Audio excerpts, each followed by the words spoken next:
Welcome to the We Are the They podcast, a podcast exploring the intersections of democracy and education. I'm Ashley, and today I'm joined by my fellow second-year teacher candidates, Heather, Michelle, Joanne, and Kelsey. Together we are diving into a topic that affects students and educators alike, the school grading system and how the growing movement towards ungrading. Grading has long been ingrained in our society, shaping how we measure student learning and achievement. As we examine the democratic nature of grading, we must ask ourselves, is this system truly equitable? Does it reflect the diverse ways students learn and demonstrate their knowledge? Why do we even grade in the first place? Currently, the Ontario curriculum uses the Ontario Achievement Chart, which includes 4 categories: knowledge and understanding, thinking, communication, and application. This chart aims to provide a balanced framework for assessment, encouraging educators to focus on various aspects of student performance. However, we must consider the following. Are these categories sufficient to capture the complexities of student learning? Do they allow for democratic representation of knowledge, or do they actually promote a one-size-fits-all approach that marginalizes diverse learning styles and experiences? While the achievement chart offers structure, I argue that it doesn't fully encompass the diverse aspects of student learning. Each student brings a unique background, experience, and ways of processing information to the classroom. These 4 categories, while useful, often remain tied to traditional assessments that overlook individual learning styles and creativity, unintentionally privileging certain types of knowledge and skills while sidelining others. Historically, grading was introduced to manage the transition from a one-classroom schoolhouse to multiple classrooms. In this system, students with higher grades were often seated at the front, while those with lower grades sat near the back, inadvertently marginalizing those who struggled. Over time, grading was meant to assess comprehension and organized learning. It reinforced hierarchies and stigmatized struggling students, leading to inequities in educational experiences. Over time, grades evolved from merely sorting students to serving as a standard measure of performance, significantly impacting self-esteem and motivation. This highlights the need for alternative approaches like ungrading that prioritize individual growth and engagement. While traditional grading aims to standardize performance assessments for students, educators, and institutions, ungrading prioritizes individual growth and intrinsic motivation, making education a more meaningful experience. Ungrading is gaining traction as a concept that challenges traditional grading practices by emphasizing feedback over fixed grades, aiming to create a more inclusive and supportive learning environment. By shifting away from grades, we begin to take a deeper exploration of what learning looks like, recognizing the individuality of each student's needs and journey. This approach raises critical questions. What does it truly mean to assess learning? How can we support a culture of growth and reflection instead of competition and comparison? Throughout our discussion, we'll engage with these topics, seeking to understand not only what constitutes knowledge, but also who gets to define it.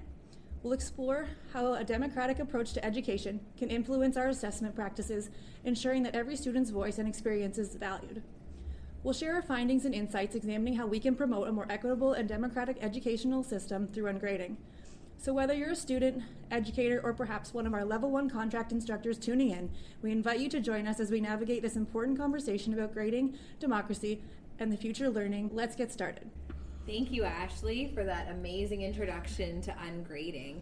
I'm going to get us started with kind of looking at where we're at right now with grading and where did this grading system come from? And then really take a deep look into what are we actually looking at? What are we actually grading? And who says that this knowledge that we're grading is the correct one to be doing so? So there is a growing body of research, as Ashley mentioned, that is questioning the validity and positive effects of a traditional letter grading system. And I'm using the word traditional with air quotes because, as we'll discuss, the type of grading system we see in Canada is actually a more contemporary assessment practice. So I want to dive into a little bit more of the history of grades because I believe it reveals that grades are wholly undemocratic at their core. So the first instance of modern grading occurred at Yale University in 1785. The goal was to rank students into individual groups during their graduating year. These groups were labeled best, second best, less good, and worse. There was no component to the system to try and give students feedback or improve learning. It was simply a hierarchical system. Then in 1837, Harvard developed a 100-point rubric system, which resembled a bell curve grading system.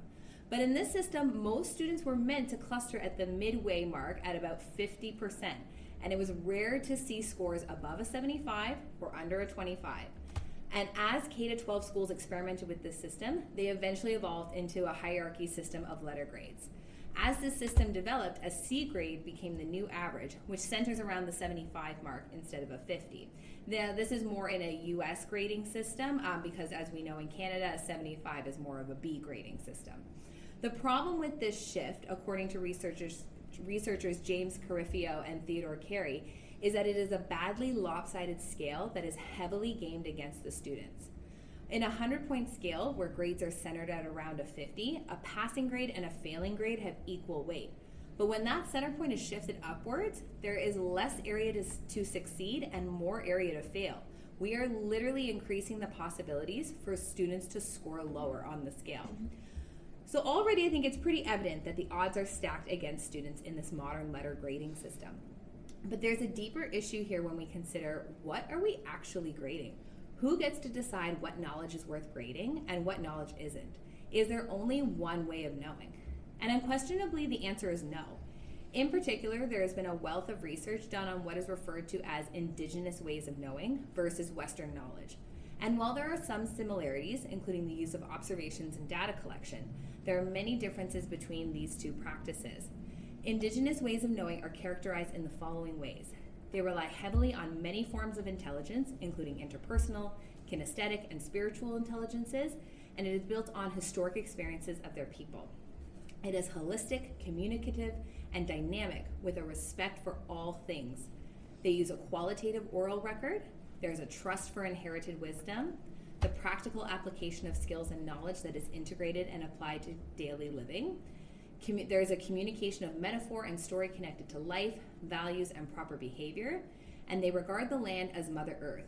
Community members are meant to have a relationship with the earth, and they should always be asking themselves, how am I fulfilling my role in this relationship? But by comparison, when we look at Western knowledge, we see it characterized by logic, rationality, objectivity, and the measurement of observable phenomenon. It is broken down into disciplines with a primary focus on math and language. Western knowledge focuses around positivism, which rejects the metaphysical or spiritual realm as a source of knowledge. It seeks universal rules that apply everywhere. And knowledge is often treated as a thing, rather than as something that can involve action, experiences, and relationships. And the land is viewed as an object of study and something to reap, rather than as a coexistent to be in a relationship with. So when you compare these two forms of knowing, I think it's really clear that historically which type of knowledge has had more value placed upon it. In an article by science.org, University of Massachusetts anthropologist and Anishinaabe Ojibwe heritage Sonia Atale states that for a long time, Indigenous science has been marginalized and thought of as maybe quaint stories that were too local to be useful to the broader enterprise of science. This is beginning to change. And we can see this in our Ontario curriculum. While I do think in recent years, ministries of education have worked to make curriculums more inclusive, these Western philosophies are still deeply ingrained in teachers' practice. Take a look at the Ontario curriculum. There's almost an othering of Indigenous ways of knowing, as if it's an alternative to what we would consider mainstream knowledge. It is actually a specific expectation in the grade 3 language curriculum, A3.3, First Nations, Métis, and Inuit peoples, perspectives, and ways of knowing. So I think we have to question, when considering the curriculum we use as a foundation for grading, how narrowly are we assessing what is considered to be valid knowledge? Are we allowing our students to show their thinking in various ways? Are we valuing all forms of knowledge and what benefits they bring to the classroom? I think it's important that we keep these thoughts at the back of our minds, as it is at the very foundation of what we are grading. So I want to conclude this section before we get into our discussion with a few agreed upon disadvantages of a letter grading system from researchers, and Ashley touched on some of these a little bit at the beginning. So grading is subjective, with different teachers having different standards. Grades demand and punish students to learn content within a certain time frame. It's difficult for students to recover from a low score, even if they have mastered that skill later on in the semester, so there's not as much allowance for growth. Grades cause students to compare and rank themselves. They can lead to competition instead of cooperation. They create a one-size-fits-all approach to learning. They don't take into account individual learning styles or levels of understanding, and they can thus be demotivating to students who struggle to learn in a traditional classroom. They create unnecessary stress, lead to low self-esteem, feelings of failure, or avoidance of challenging tasks.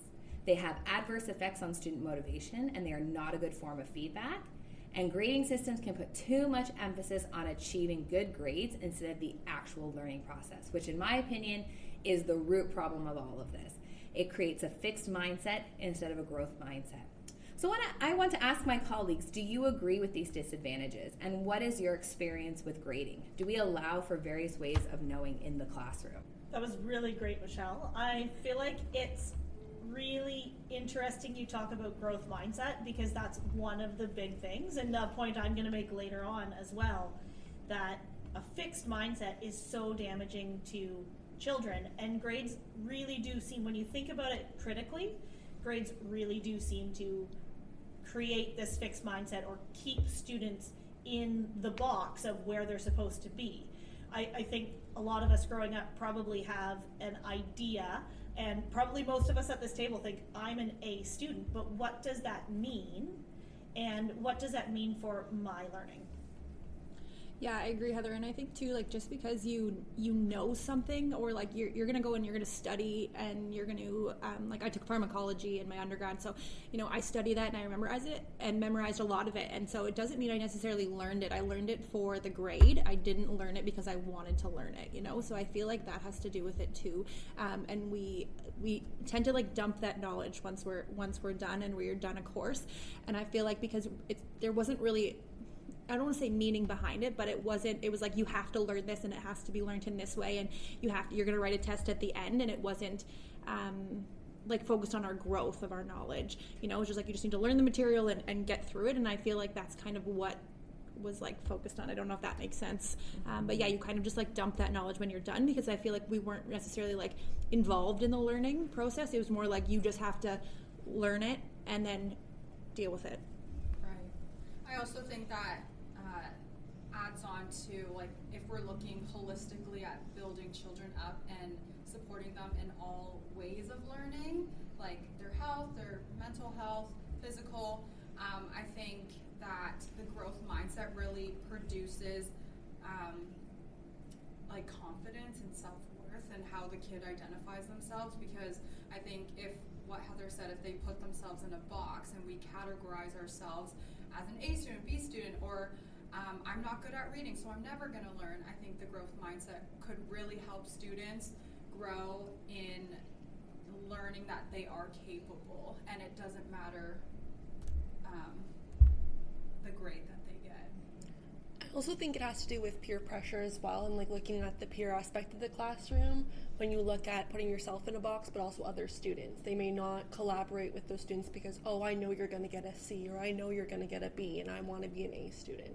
So I think taking away that grading aspect and providing feedback allows peers to collaborate with each other and create a more diverse classroom.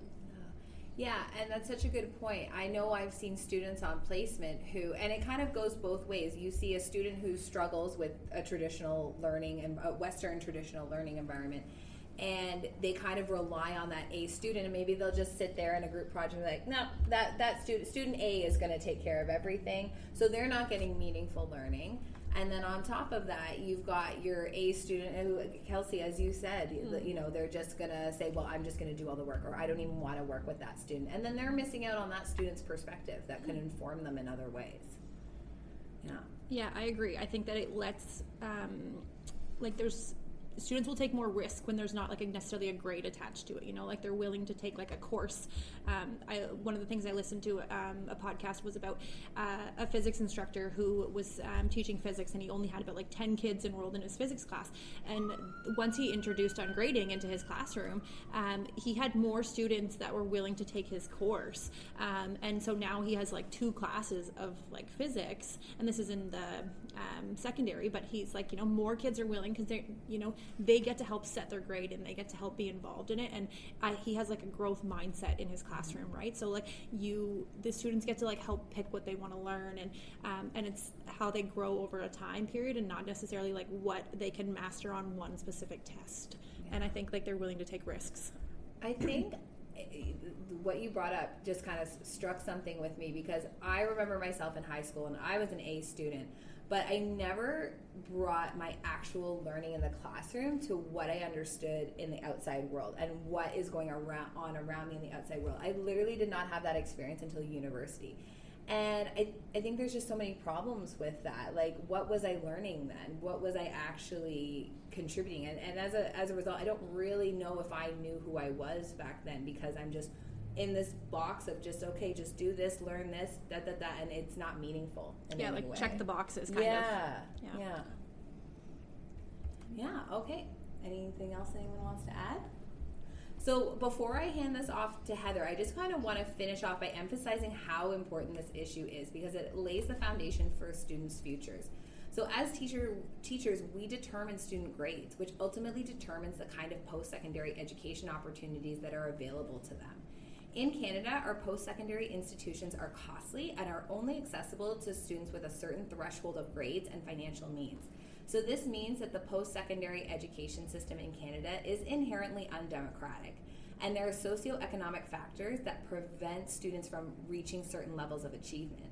So thus, we as teachers are directly impacting what kind of institutions our students can attend after high school. The grades themselves add another layer of oppression that prevent people from achieving higher learning and, by extension, a higher quality of living. So I'm going to pass it off to Heather now, who can give us some hope and some inspiration with something new. Well, before I ask you to use your own critical thinking skills, I want to start with a few research papers that support the arguments for ungrading. Many testimonials exist at higher grade levels, including university level courses, but as we are learning to be primary and junior teachers, I thought it was fitting to start with a study of grade 6 students. So way back, 1986, Butler and Neeson published effects of no feedback, task-related comments, and grades on intrinsic motivation and performance in the Journal of Educational Psychology. So basically, in this study, 261 grade 6 students were given written comments only, grades only, or no feedback. And the researchers found that, and this is a direct quote, subjects who received written comments expressed greater interest in the task than those in the other two groups, especially for the question requiring the greatest commitment, the number of extra tasks chosen. This provides evidence that even in younger students, intrinsic motivation is enhanced when descriptive feedback only is provided, as opposed to grades. In another peer-reviewed article, Amy Hasanoff and her colleagues asked students in university to share their experiences with ungrading. Their work was published in 2024 in a paper called Success Was Actually Having Learned, University Students' Perceptions of Ungrading. Students self-reported higher course engagement, putting more time and effort into their ungraded courses than their graded courses. They reported more enjoyment and interest. They said they learned more and felt they could take more risks and be creative. Interestingly, this one study did not show any significant reduction in stress at the group level, although when you look at the individual comments, it did show this was a result for some students. Personally, I've taken both pass-fail courses and graded courses, and when the stakes are simply pass-fail, I find a freedom to take my own path through the intended learning. It's more personal because my learning needs are different from everyone else's. And especially as a mature student, when I take a course that is graded, I start the first assignment with this freedom to explore my own learning needs, because I have an understanding that achievement in school, which is judged in essence by grades, doesn't actually translate into the professional workspace. When I get a bad grade, however, on the initial assignment, I have just shut down from learning, instead focusing in on the rubric, what the teacher wants, like what is expected of me. And even though I know this is not the most effective way for me to learn, I can't seem to continue to engage in my own learning the way I can when I don't have that fear of failure. So I'm gonna ask everybody else, like, what has been your experiences with ungraded courses? Like, a great example from this program, we all have done placement. It's pass-fail. What did you think of the ungraded courses versus your graded courses? I think I think it takes some pressure off. Like I'm on the side of it that like it definitely takes some stress off. Like I know that I can, meet the criteria that's like required of me, and I'm not like necessarily like there's still like boxes you have to check off to like make sure you're completing, especially like let's say in like our placement course, right? You still have to do the work and you still have to like put in the time and energy, but you get to like it's in you're leading the journey, right? Like you get to kind of like how much work you want to put into it, how much like effort, and ultimately that's only going to make you like, not for our placement in teaching, like you a better teacher by doing that extra work. If I don't do the extra work and I like still pass, like it's only going to affect me down the road later, right? Like, and so I think it's like there's value in putting the time and work into it, and so like I'm happier to do the work because I know it's going to benefit me and I get to kind of lead that way. So I love that you talked about leading your own journey. And that brings me into something I really am passionate about. So this summer I had the chance to read Carol Dweck's book, Mindset, published in 2007. This wasn't a graded exercise. I was simply intrinsically motivated to explore a concept that I kept hearing about at Lakehead University, and I wondered if it could help me be a better, more effective educator. I am struck by how the concepts from growth mindset seem to integrate into the arguments for ungrading. If you don't already know, Carol Dweck's growth mindset theory argues for people to see their abilities as having the potential to change and grow. You aren't there yet. And using that small word, children can be taught that expanding neural connections, it doesn't have a limit. It is entirely dependent on the effort that we are willing to put into it.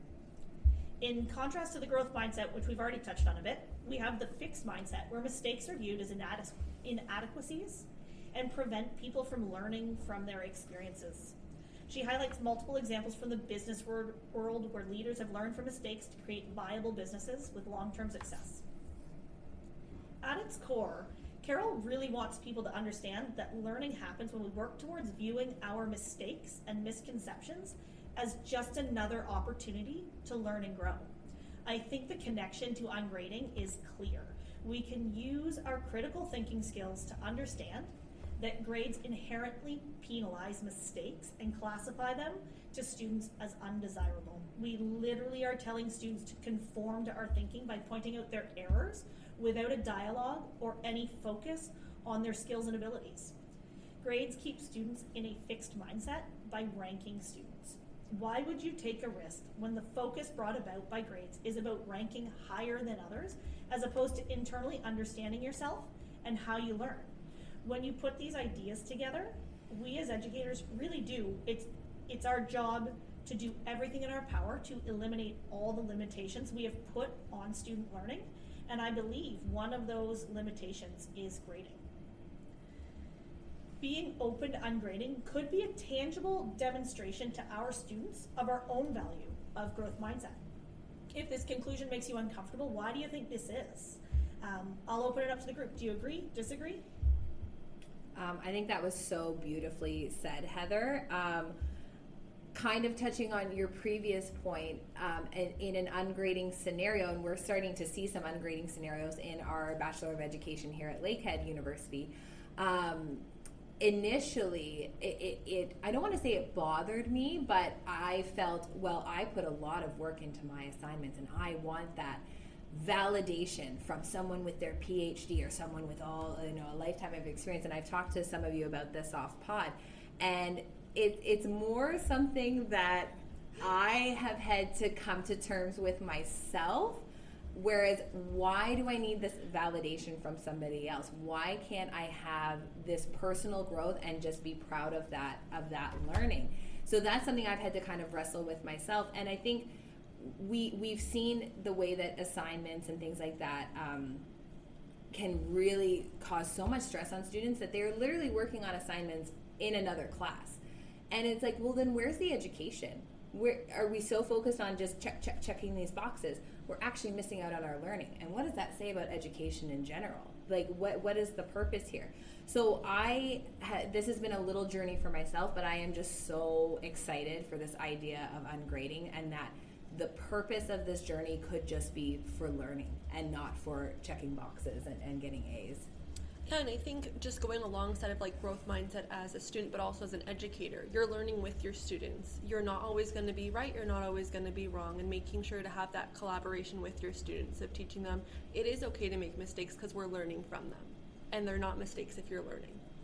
And I think too, like having grades and like a rubric, and not saying that they're always a bad thing, but you know, some students are like, I don't care, I just need to get a get a 75 in this course, and that's all I need. And so I feel like it like limits students, and they don't necessarily like push further in their thinking, because they're like, I just need to get this, and I'm just going to check these main boxes, and then I'm done. But when we think like growth mindset, and we think, you know, leaving the door open, I get for like students to kind of lead their learning, like they can then put as much work as they want into it, right? And they're really like can dive deep into those concepts, and they're not being like limited by like a rubric or by a specific test or the assessment that we've chosen. And I feel like just leaving it open and being like, okay, like let's share your knowledge, or like share how you want to present this or explore this concept.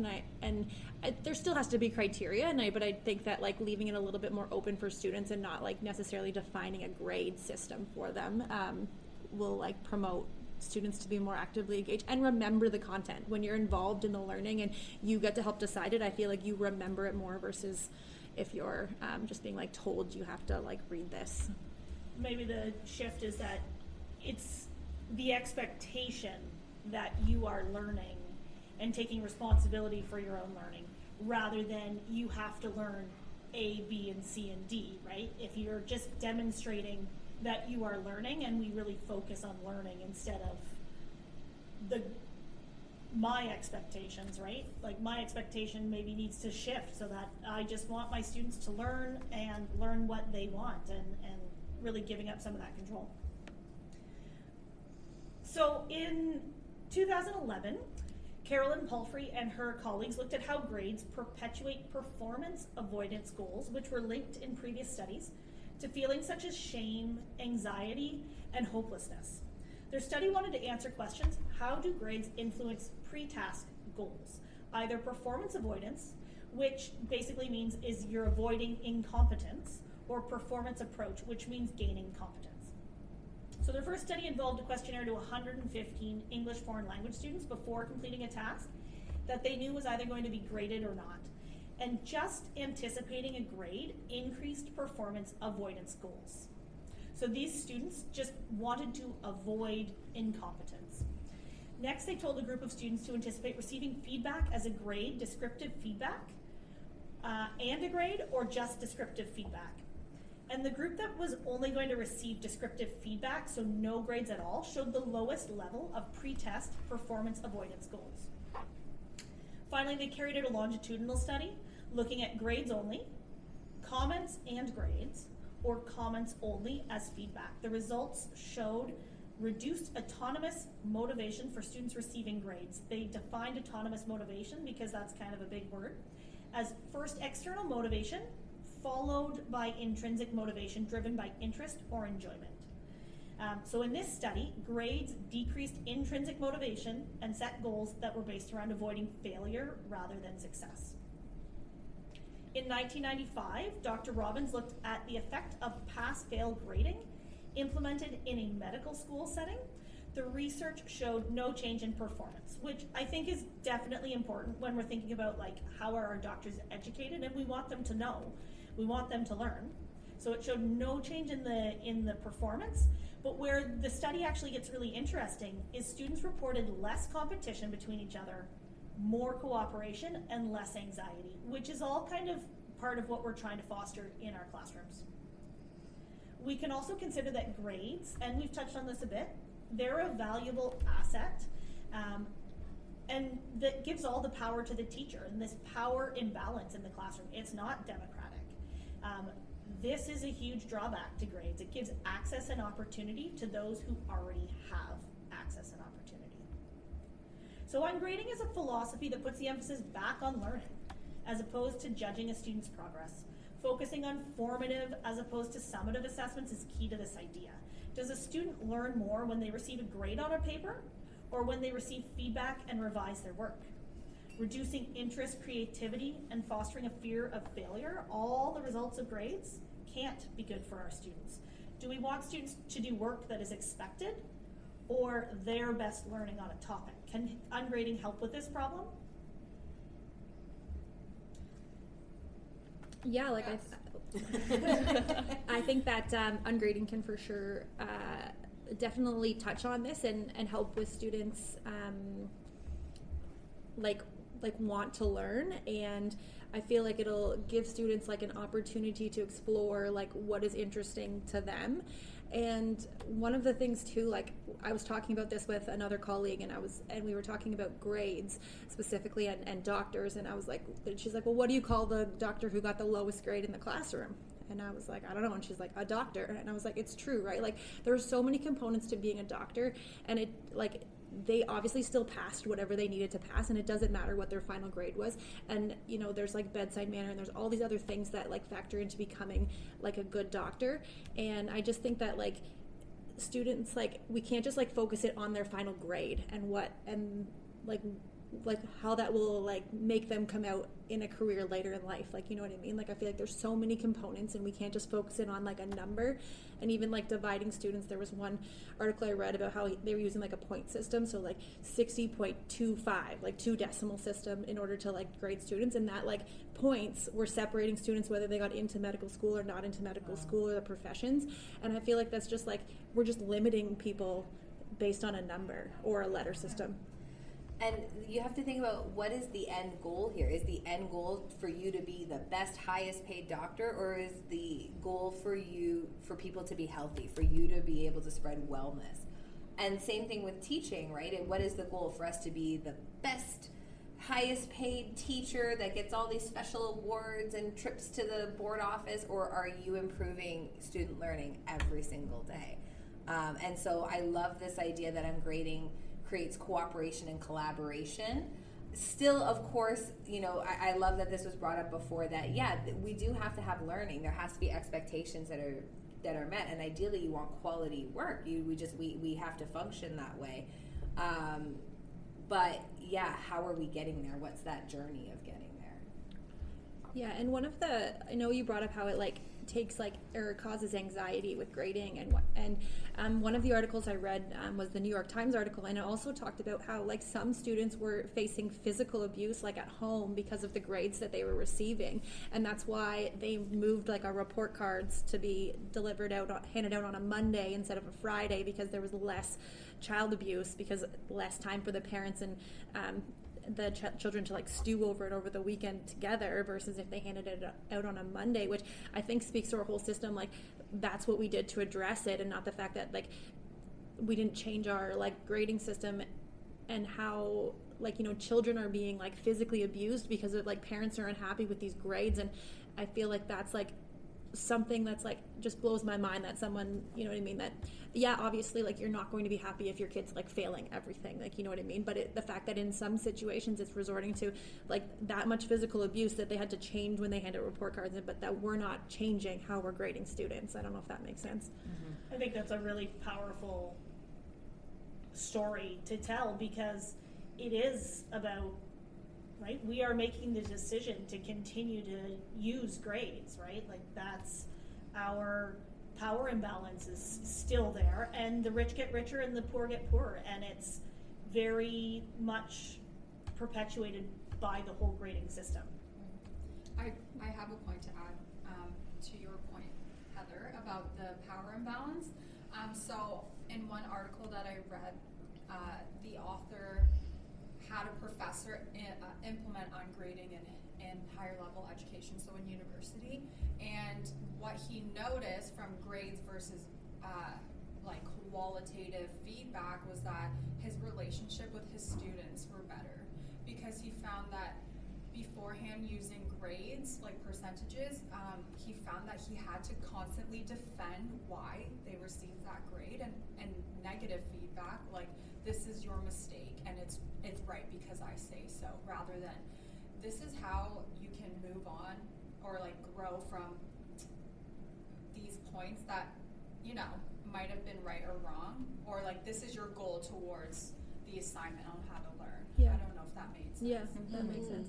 And I think too, like in today's world too, we have to think about like what the students are like coming to the classroom with, right? Like the trauma that they're coming with, and you know, maybe some kids are facing like food insecurities or housing insecurity. So like when they're coming with all of that, like that's going to affect their grades too, right? So like when we can like alter how we assess students and work with the student in order to like get them where they need to go, I think that like we're gonna just open so many doors and make it a more equitable system for everyone. Yeah. So how do we bring this into our classroom is kind of the next logical place to go here, and types of ungrading are so varied. So before considering implementing ungrading into your own classroom, I think it's really important to hear from others. The book Ungrading, Why Rating Students Undermines Learning and What to Do Instead, edited by Susan Blum and published in 2020, tells readers the experience of 15 educators and their journey to leave grades behind. The disadvantage of this book in our setting is it focuses mainly on university and upper high school education as opposed to our K-6 classroom. Throughout this book, readers learn that historically verbal reports were given to parents about what their children could do. This was a conversation. This seems like the purpose of assessment, but it's maybe not a practical solution in today's culture. We have something called binary grading. It's a possibility with tasks being marked as complete or incomplete. Maybe even in this pedagogy, there's room to allow for revision of incomplete work. I mean, if the emphasis is back on learning as opposed to judging, why limit the learning that can occur during the revision process? Lots of people have chosen to explore concepts of metacognition, with students having significant input into determining their own grades.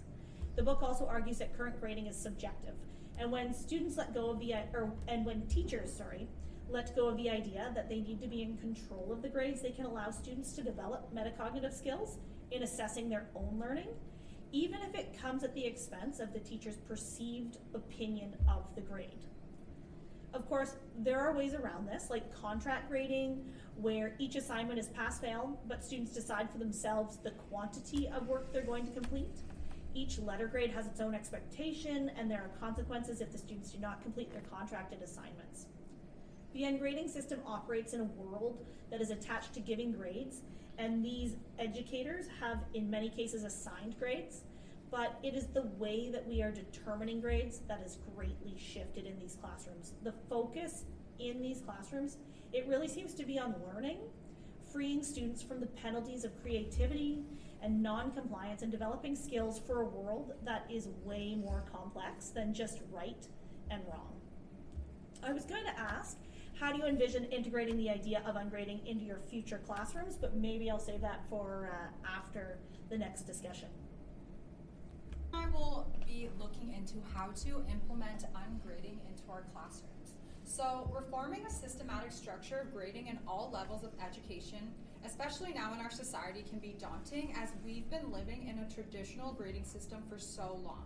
In this section, we will explore how to implement ungrading in primary and junior classrooms, how self-assessments and student-based evaluations can be credible, and how the Ontario Ministry's Growing Success document can be a way to benefit this pedagogy of ungrading.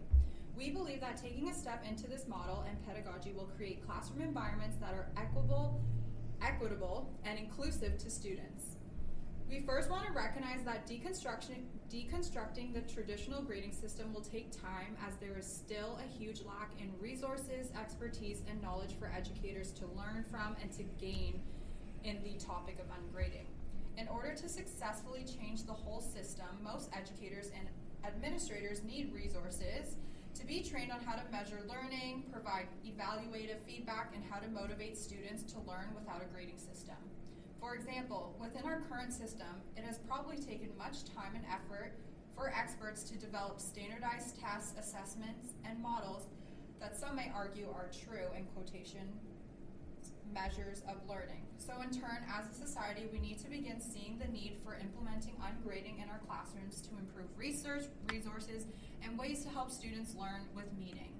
So before we dive in, what are your thoughts on how to measure learning, and when is it a true measure that a student has learned? Yeah, that's a really good point. Like, good question. I feel like when the student especially has like shown growth, like, you know what I mean? If I've given the student feedback, and maybe because we're in elementary, I'll say, like, if we're talking about like punctuation, and I'm saying like every time you end a sentence you need to use a period, and the student doesn't take my feedback at all, you know, like I can show that that student like isn't learning or isn't understanding or grasping the concept, or maybe just doesn't care, like one of those things. But at least when I know the student is like taking my feedback and has like come out on the other side, and then like, so now they've got their periods throughout their paragraph, like I can see that the student has like learned that, and like I feel like that's like a measure of learning. And I feel like, you know, we often talk about in our school like diagnostic, formative, summative, and I feel like it's such a good, like a formative, like ongoing, and I feel like we really have to be like giving the students the feedback in order for them to, you know, like progress over time, and then that's how they can show us that they've actually learned it. Right. I always talk about with my own child who is doing a spelling test, that if she can come home and tell me I didn't spell this word right, that's way more powerful than I spelled it right on the test, because it's not like the test is just one moment in time, and the measurable learning is that she understands I didn't spell this right. I think for me that's measurable and just as valuable as her actually being able to spell the word right.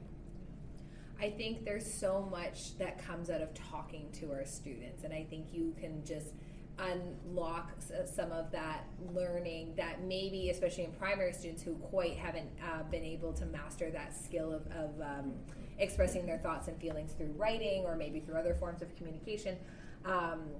Talking to them is just so valuable, and I think when a student can take what you have taught them and they go beyond and they bring back information to you, or they expand on your idea, that I think to me just shows so much learning, so much investment in learning. I remember teaching a coding lesson once, and I had a student, and this student was a great kid but had a lot of behavioral problems. He was going through a process of being tested for certain diagnoses, and but he was just so intelligent, and just having conversations with him, you know, he would be able to take what I was teaching about coding and expand on it and talk to me about pixels and what do pixels do and how do they work in a computer, and it was just so meaningful. And yeah, like to me that's where that you can find a lot of that learning is through that one-on-one dialogue. Yeah, I agree.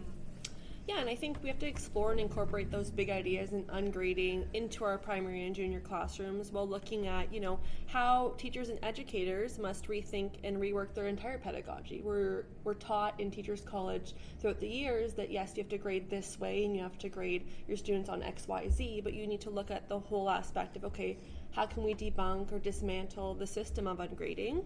Because we know that some educators believe that grades are about control and forcing students to do assignments in certain ways by following direct instruction. And I think looking at things like the universal design, so different resources and tools, helps break down our traditional grading system.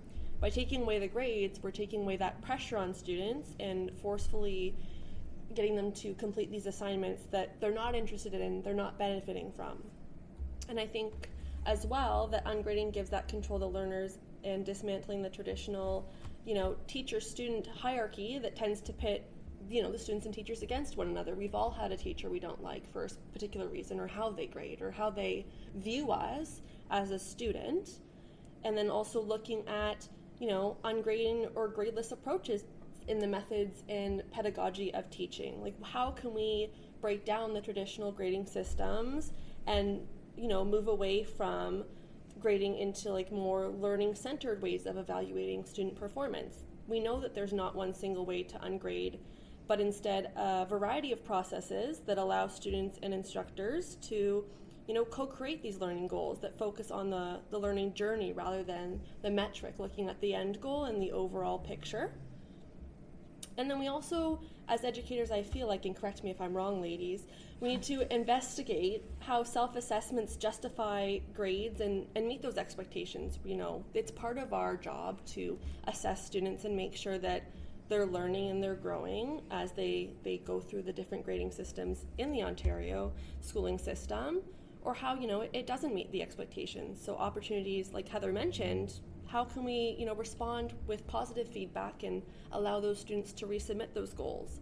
So Heather Leslie is actually a professor in multiple different universities in the States, and she looks at different reports and other approaches in teaching, and she found that all feedback, no grades was actually a very successful way of teaching educators how to assess their students.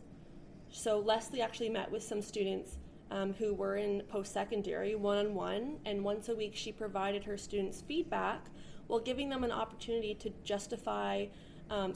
clarify any confusion or ask questions about their assignment.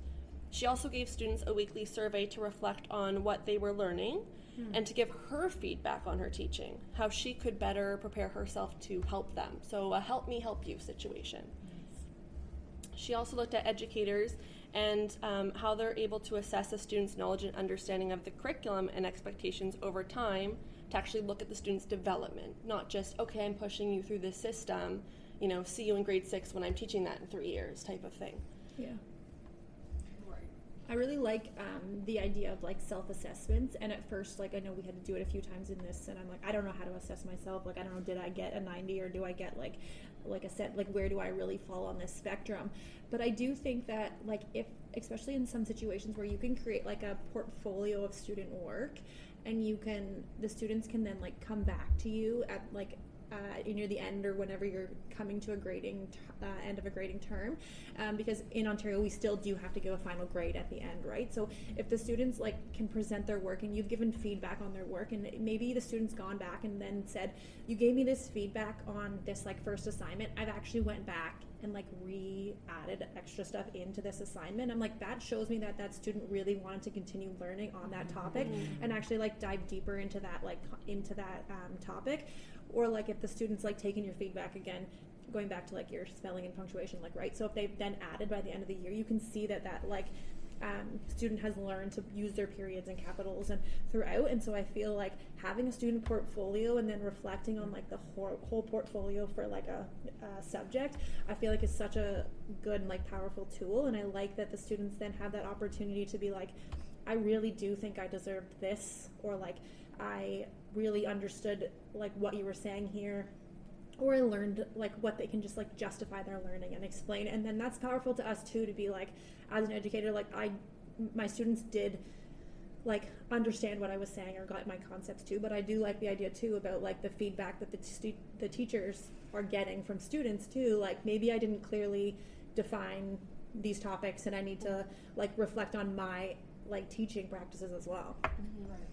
So then I think it would be significant to explore and incorporate contract grading into assessments. As Heather was talking about contract grading earlier, it's a system of grading that separates letter grades, and for us educators to focus on measuring their learning by their work and their labor. So just as Ashley said, whether it's a formal assessment, self-reflection, we could truly see if we're not putting a letter on it and maybe doing it as a complete or incomplete work assessment, we could truly see how students could really benefit from that, because they'll be more intrinsically motivated that way. So what do you think about that? Would you think that contract grading would benefit students, or do you think it could positively affect them, negatively? What are your thoughts? I really like the idea of contract grading. I do wrestle with the idea of younger students using contract grading. It seems like a fantastic concept in higher education, maybe even high school, because in the real world, you are responsible for the work that you're going to do. And your work is not graded with a letter grade once you get out there. You either are doing your job well enough or you're not. And so it seems like a very practical thing. But for the younger students, the contract grading could maybe pose a bit of a problem, because what are they trying to, what are they contracting for, right? How much work does a child in grade 2 want to do on sentence structure and learning? But it is a really interesting concept to think about. Yeah, and you guys can tell me if this idea really fits within contract grading, but I imagine it, especially for younger grades.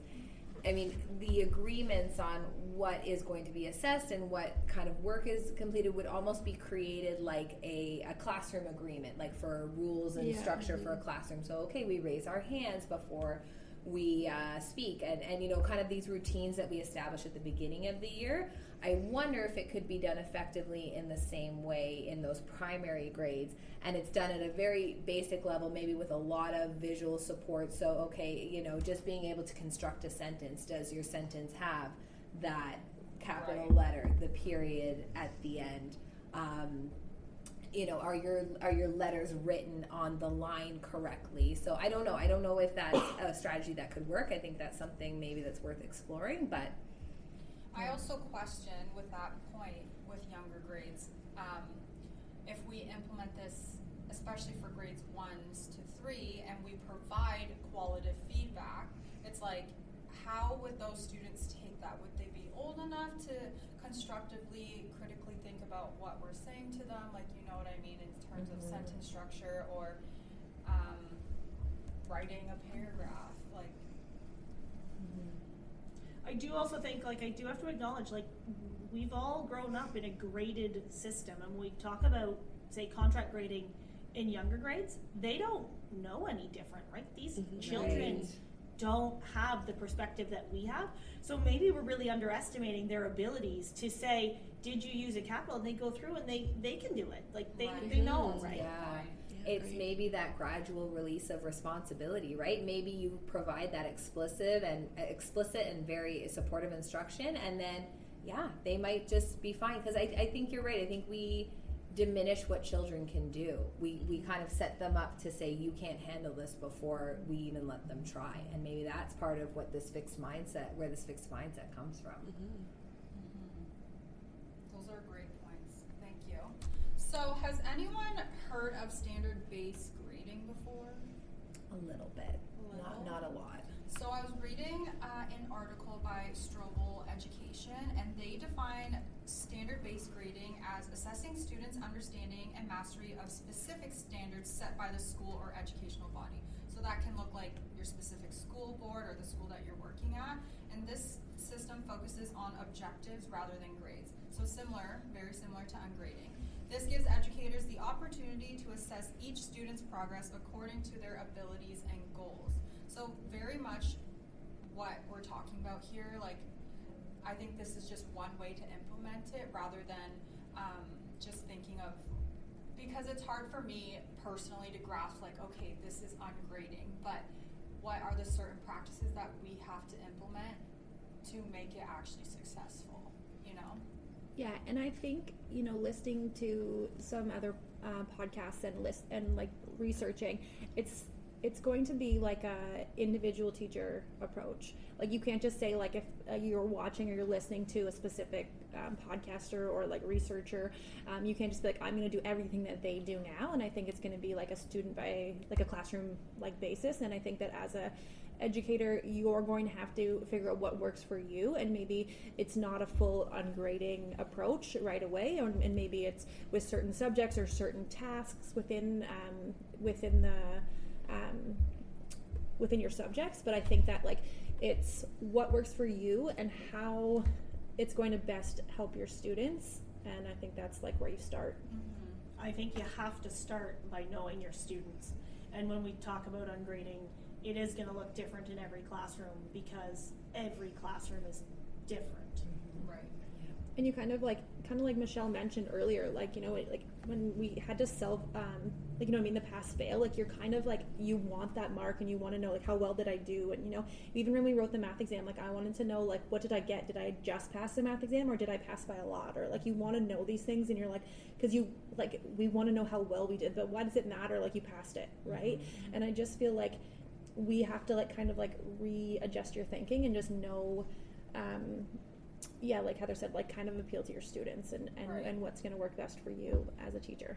Right. That is such a great point. And I think that moves into our point with how ungrading creates more of an inclusive and diverse classroom by removing the traditional grading system. So in Ontario, equity and inclusive education is a guideline and policy. It highlights ensuring equity in our classroom, which states all children and students will be inspired to reach their full potential with access to rich learning experiences that begin at birth and continue into adulthood. So, my question, do you believe right now our traditional grading system is equitable to all students?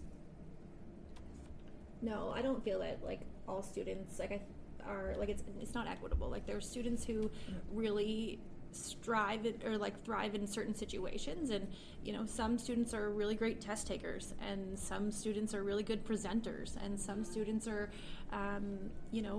just show their knowledge in different ways. And I feel like it's so standard in today's like we try to use like traditional ways of assessments, and I just feel like it doesn't apply to all students. Yeah, I totally agree with you, Ashley. And I think assessment can be equitable, but I don't think grading is equitable. I look at, when you look at the Ontario Growing Success document, it says that the purpose of assessment is to improve student learning. Right. It doesn't say that the purpose of grades Right. is to improve student learning. So what do these grades really have to do truly with learning if they're not a part of that assessment process? I think, it's a tough question you ask, because I want to say that assessment is equitable, but in practicality, is every teacher actually using it in an equitable way? And I think that's the problem, is that there's just so many diverse people and implementing it in different ways. And is every student getting that quality assessment? As Ashley said, are they being able to show their learning in a variety of ways? Do they have multiple entry points for showing their learning? And then are we taking into account any socioeconomic factors that students are bringing into the classroom that may be impacting their learning? Are they hungry? Do they come from a stable home environment? Do they, there's just so many factors that could be impacting their learning.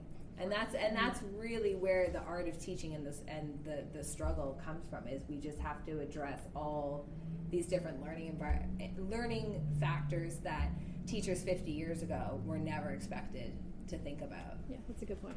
I love that you called it the art of learning, and it makes me think it's the art of learning, and yet it's almost like a science of grading that we think we've got down, but maybe grading, like maybe we need to think of that more as an art, and like that we're just painting students in a way that can really currently we're painting them into a box, but why don't we paint them into the best person they could become?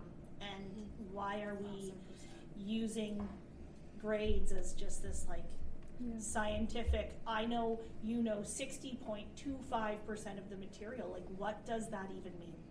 Yeah, and I think also looking at you're identifying that student based off of their grade, whether you realize it or not. You're saying you are an 86, you are a C, and making them identify with that number or that letter or whatever you're grading them as. But if you take that away, they're going to ask themselves, who am I? Who am I as a student? Who am I as somebody who's developing these assignments? And I'll say, even when I was marking in one of my placements, and I was marking their stories that they wrote, and I'm like, okay, I gave this child an 85, and I'm like, and I gave this child an 86, but what was really the difference between that 1%? You know what I mean? What was, so is it? It's so subjective to your where you are in the moment, and you know what I mean? And you take so many things into account when you're doing that, but it's just you just have to think, and can all teachers really justify why they gave that point extra to that child? And in not so much in elementary school, but definitely in your post-secondary, that, like I said, that can affect whether you're getting into going into neurosurgery, or whether you're going into family med, or some of those disciplines require a higher percentage. So you're really can I actually justify why that kid got 1 extra percent? I can't, I don't know if I can, and I think it's hard. Yeah, I think, Ashley, you bring up such a great point of bias. And I know I'm guilty of this as a student, is as if I'm in a class, especially in post-secondary, and I'm kind of getting to know my professors and I'm getting feedback from them, am I implementing the learning, or am I just getting to know how that teacher things, and I'm just giving them what they want. You know, oh, I know this teacher likes really interesting language, or so I'm going to be very creative with my descriptions. And I know this teacher is really draws a lot of information from this one particular researcher. And so are they just really liking my paper because I drew on sources that they like? So I think bias just, you know, as you brought up, Ashley, just plays such a huge part into grading. Yeah. And just what you're saying, Michelle, as well, is if you're looking at the way that the teacher's writing it and the way you're conforming to what the teacher wants, you're really taking away that inclusivity and diversity of the classroom, because you're all conforming to what is being assessed. What one person likes. Exactly. Or what you think they want. Yeah, absolutely. And it exactly leads into the point that we too as educators have our own biases, especially with students coming from different homes, different socioeconomic backgrounds, or even different cultures. Like, I know in my grade 6 placement, we experienced a lot of MLL students, and my AT would just grade them a B because they didn't have that entry point of having great English. So it's like this traditional grading system fails them because they're learning English, but they're at a grade 2 level of reading and writing and language, but then they're at like a 95 in math and science. And it's because, and it's just not fair, I think. And I think we also have to look at how there's a lot of traditional, like the traditional grading system is based off of like white people who have ingrained it into the education system. And it's based off of that, and it does not give all students opportunities to learn properly. And so the ungrading system really dismantles that, and it stresses social justice to be more included in our classrooms. So I wanted to ask, what are some ways that you've experienced that in your own grading system? Like any like racial things that you've seen in the traditional things that like can put barriers up for students to learn and to have those meaningful learning experiences? I think sometimes when you have a view that is opposed to what the instructor has presented in class, it really limits what you're going to say, and if you feel comfortable expressing that, because you're cognizant of this grade that someone's going to give you. And some of the feedback I receive on my assignments here at Lakehead, sometimes the feedback seems almost personal to their viewpoint, and I don't know what it has to do with my learning or the course.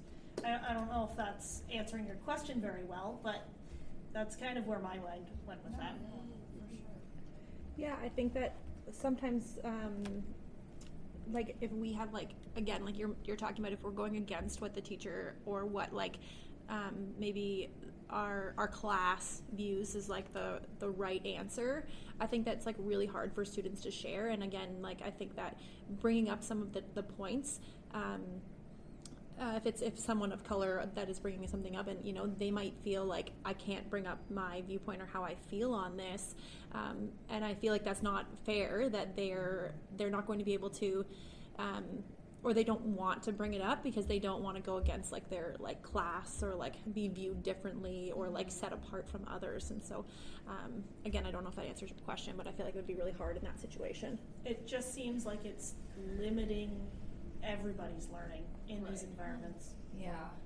And I think we just need to consider, you know, what are we actually teaching students as well, kind of going back to this, you know, one way of knowing and looking at the curriculum. Our music teacher this year brought up a really good point, and it really had me kind of rethink my own education, where we're thinking about music and who do we perpetuate as the great classics of music, right? The composers. I personally learned about Handel and Beethoven and Mozart, all these white European composers. You know, are we talking about Scott Joplin? Are we talking about Samuel Coleridge Taylor? Are we talking about Margaret Bonds? Or, you know, are we implementing different perspectives of what is great education. You know, I think we have to be very critical of our own lessons and be very aware. This is kind of off topic, but when you're going on to Teachers Pay Teachers, if you use that resource, are you critically looking at that resource before you hand it out to your students to make sure that it's inclusive, that there isn't bias in it, that it's reflective of your student population? Right. So I think when we have this opportunity to include ungrading in our classrooms, it helps us as educators to look at our students and say, okay, like this is what they need and this is how I'm going to grow them, instead of feeling the pressure of like they're not meeting 80%, they're not meeting 100, so I'm going to look bad to my administrators. Like it's less pressure on us and the students, which it doesn't matter about the pressure on us, but I think it would bring more of a meaningful experience to both educators and the students.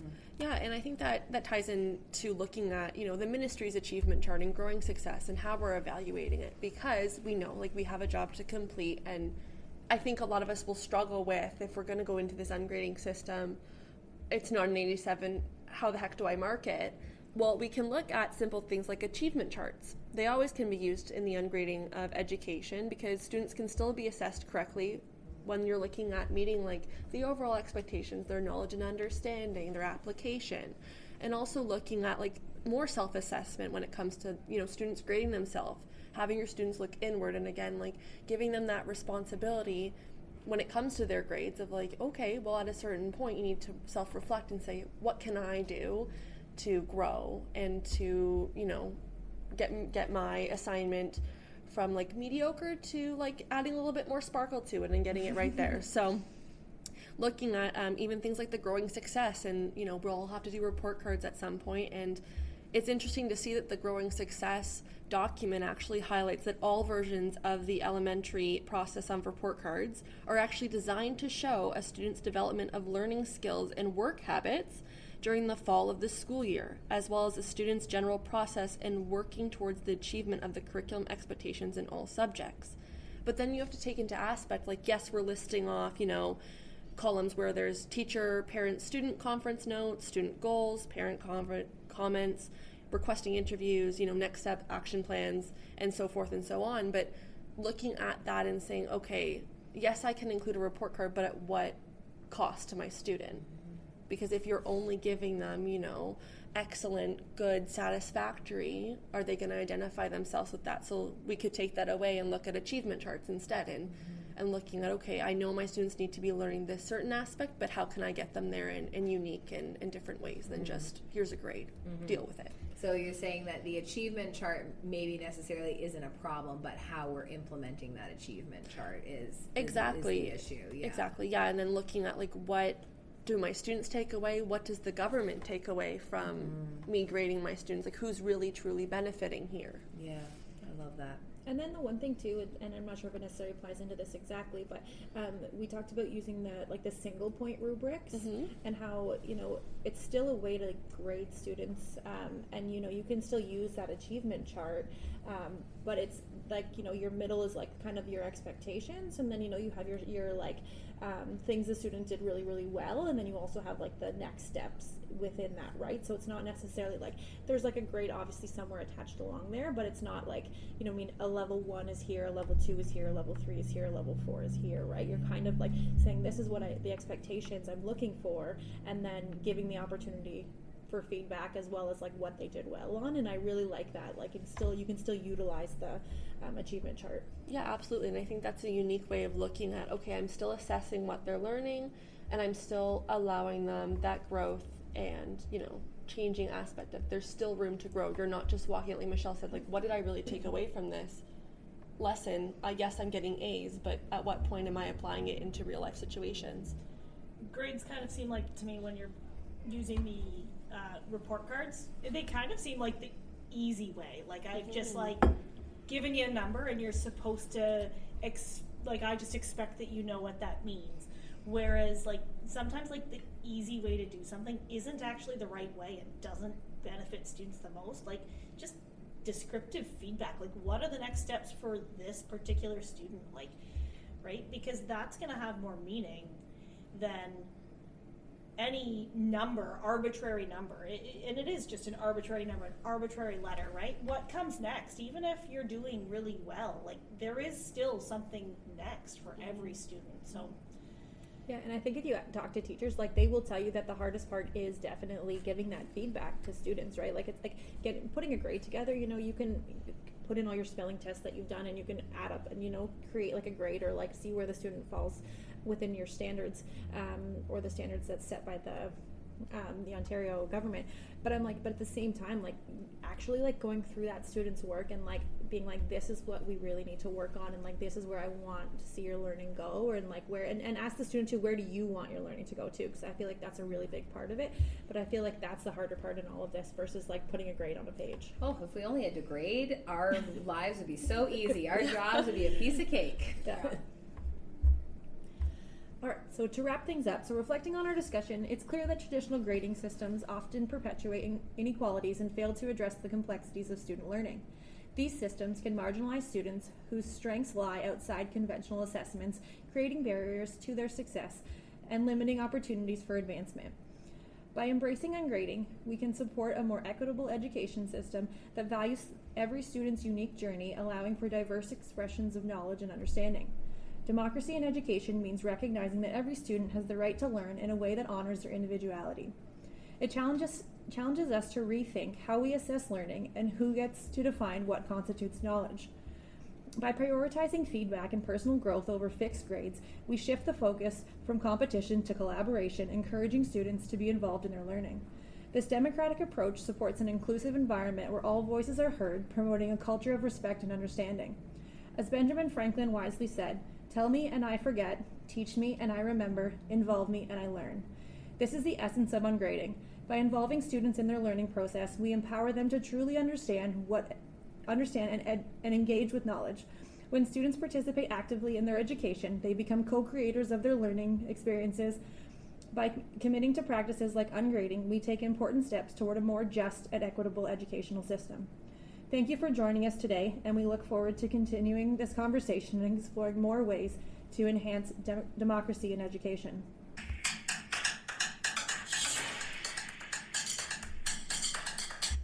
We are the they! If you are our Level 1 contract instructors, stick around. As part of our ungrading journey, we collectively suggest a final self-assessment grade of 100% for this assignment. This reflects our application of course content, critical thinking regarding democracy and education, the feedback we received on our proposal, and the dedicated time we spent researching and exploring the topic of ungrading. This self-assessment reflects not only our understanding of the material, but also our commitment to the learning process itself. As we reflect on our roles as educators, we recognize the significant impact we can have in shaping a more democratic educational environment. We have the power to challenge traditional grading practices that often marginalize students and reinforce inequalities. By embracing ungrading and supporting an inclusive classroom culture, we can encourage diverse voices and perspectives, allowing every student to feel valued and heard. Our discussions have highlighted the need for educators to advocate for systemic changes that promote equity in education. This involves questioning existing assessment methods and finding ways to implement practices that prioritize student growth and individuality. By supporting a culture of collaboration, reflection, and open dialogue, we can contribute to a more just educational system where democracy thrives and create classrooms that not only educate but empower. Thank you.